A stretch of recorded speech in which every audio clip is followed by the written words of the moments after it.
The love story of Naruto and Hinata is one of those stories that every Naruto fan has a moment where they get all giddily and happy and they think about the boy who no one ever wanted to love him for a long stretch of his life, is now married to the woman who admired him from afar for many, many, many years and was now the mother of his children. Our favorite knuckleheaded Hokage had finally gotten his own happy ending. A well-deserved happy ending, mind you, but a happy ending nevertheless. However, what if I told you that everything you think you know about Naruto and Hinata's love story isn't even half of their relationship? What if I told you there was a moment where Hinata proved without a shadow of a doubt that she is the perfect wife for Naruto and that her love for Naruto runs a lot deeper than any bond that we've ever seen in the series, especially when we look at the sacrifice that Hinata made for her husband. I'm telling you right now, boys, fellas, you might want to get you a wife like Hinata, just saying. So in today's edition of Naruto Retsuden, we're going to look at the moment where Hinata's love for her husband Naruto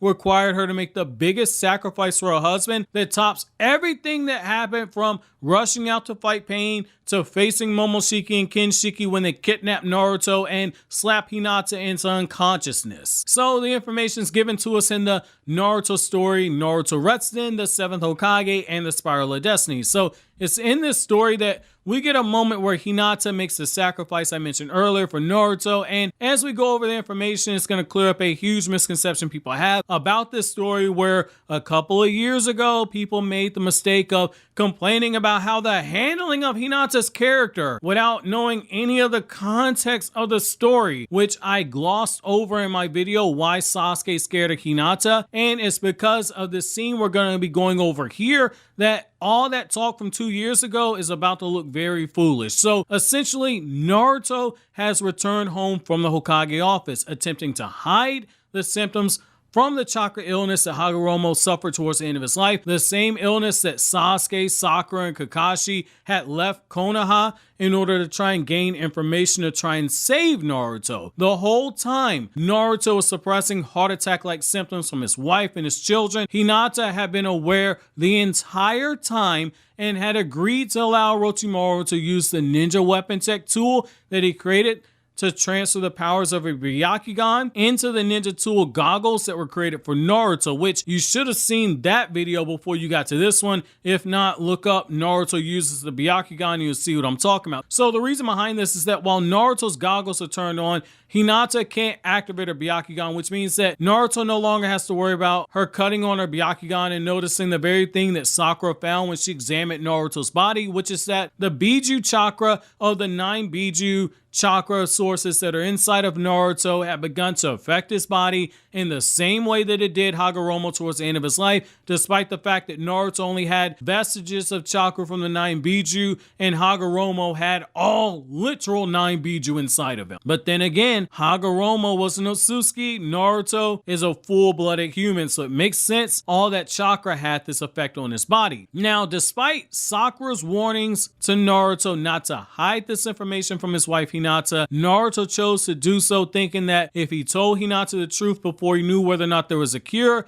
it would just bring her too much worry, and if there was a cure and Naruto was able to get it, there was no need to actually worry Hinata in the first place by telling her. Whereas Naruto thought he was protecting Hinata, the truth is that Hinata was protecting Naruto's male ego as a man, as a father, and as a husband by allowing him to think that she never noticed. The beauty in that is that Hinata knew enough about the situation that she trusted her husband. If Naruto was keeping something like this from her, she trusted that Naruto had his reasons and that Naruto would tell her when the time was right. But she was going to allow her husband to be the leader in the relationship, even though it caused her a lot of pain to see her husband hurting in the way that he did, which is why she agreed to give up her Byakugan powers to help her husband during a time where he couldn't help himself. Again, fellas, get yourself a girl like Hinata. Now, with the scene and the context finally being set, it's here I'm going to begin quoting. "I knew that was your intention.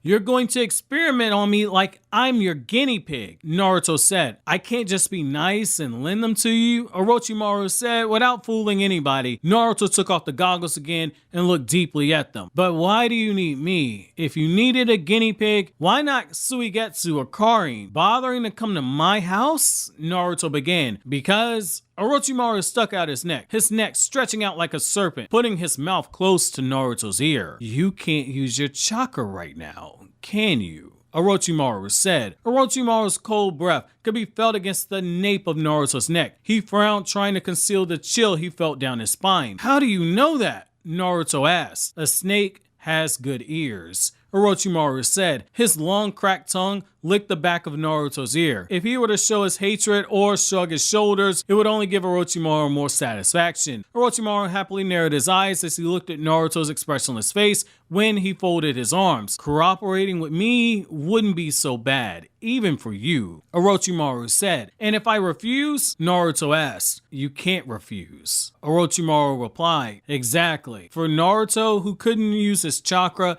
the goggles seemed attractive. He figured he'd lend a hand in the name of research. Besides, "I've always wanted to know what it looked like when Hinata used her Byakugan," Naruto thought to himself. Himawari, with no understanding of the situation, came over, innocently putting herself between them. "That's so cool, Orochi-chan, you can stretch your head. You look like a giraffe," Himawari said. "No, a snake. A snake, not a giraffe." Orochimaru's head shrunk back as he took his seat. He came back to the entrance without a word.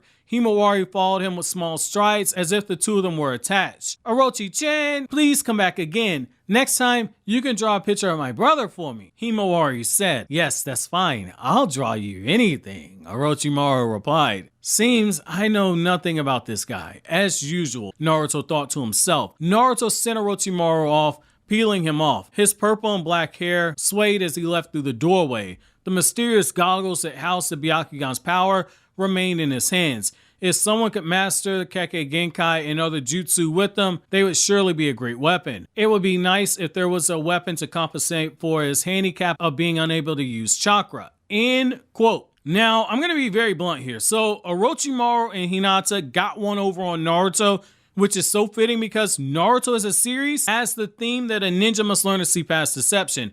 Hinata happened to leave when Naruto was given the goggles that prevent her Byakugan from working and seeing the chakra pathway system messing up internally. I love that, man. So to be blunt, a non-traditional woman would have confronted her husband for not keeping her all the way glued in on the situation. Hinata, on the other hand, being a traditional woman, trusted that her husband had figured everything out and she did impress him, though she did take the steps to protect her husband, but did so in a way to where, one, he wouldn't know that she had done so, and two, still did so in a way that allowed him to lead in their relationship. She supported her husband even at her own convenience by not having access to her Byakugan. Now you guys see why I got so pissed off as I did 2 years ago when I did my video, Why Sasuke Scared of Hinata, where people tore the scene of Hinata confronting Sasuke out of context, and you saw that shit all over Facebook and Twitter, Instagram. People were making all these stupid ass comments because I had already read this novel and I knew that everything built up to this scene that everybody was talking about, and I knew it came from this very scene here. And you had all these people taking out all the context that removes moments like this where Hinata shows how deeply her love for her husband runs and how deeply she understands her husband even better than her husband even realizes she understands him. Even after this moment, when she sees Naruto struggling with adjusting to the Byakugan, she literally gives him the journal where Neji had documented his own self-training with the Byakugan to allow Naruto to gain the answers on his own. Hinata, with the strongest Byakugan in the entire village, could have easily walked Naruto through it, but she gave Naruto the tools and stepped out of the way to allow him the opportunity as the male figure in their relationship to take the knowledge and adjust, and Hinata just continued to support him and waited for him to come clean to her despite Hinata's own growing frustration, but she never voiced that frustration out of respect for her husband. It's why when she finally confronted Sasuke, she did so both out of anger, but also out of love for her husband, and waited until she knew that it was just she and Sasuke in the area, because she knew that Sasuke was preparing to give up his own life for Naruto, and Hinata knew that that would destroy Naruto's soul. It's one thing for Sasuke to die in battle. To be blunt, If that shit happens, that's just something that happens when you're a shinobi. You know the risk when you put on the headband, but for Sasuke to give up his life for Naruto directly, it will be something that destroys Naruto, because that's the last thing that Naruto would want after going to hell and back in order to pull Sasuke out of the darkness. Naruto wants Sasuke to live a long, happy life, and if he dies in the battlefield, that's something different than Sasuke just giving up his life to save Naruto. Hinata understands that better than some of the very same fans who were bitching about this 2 years ago, which is that Asura and Indra reincarnation bond is very tight on a very deep level, one where the surviving party is not going to be able to function properly without the other one still being there. And Hinata knows how miserable her husband would be, and she was trying to protect Naruto from that level of pain. Look, I've taken more than my fair share of shots at Hinata. I sold Cream Pie Hinata merch. I made a OnlyFans for Hinata. I've done a lot of trolling because we do lighthearted trolling over here, but I do that stuff because I know the Hinata Defense Force will get all up in arms over at my trolling. But moments like this are why I do love and appreciate Hinata being Naruto's wife, because when you really think about it, Naruto couldn't have asked for a better wife than Hinata. Scenes like that actually prove it. But while you think about that, whether or not you're going to cuss me out for reminding you that I've trolled Hinata in the past, or you're a Narusaku fan who feels betrayed that I went from making What If Naruto Married Sakura Part 1, 2, and 3 to making a video like this about Naruto and Hinata and why Hinata is the best person for Naruto, regardless of how you feel, consider watching these other videos on the screen right now.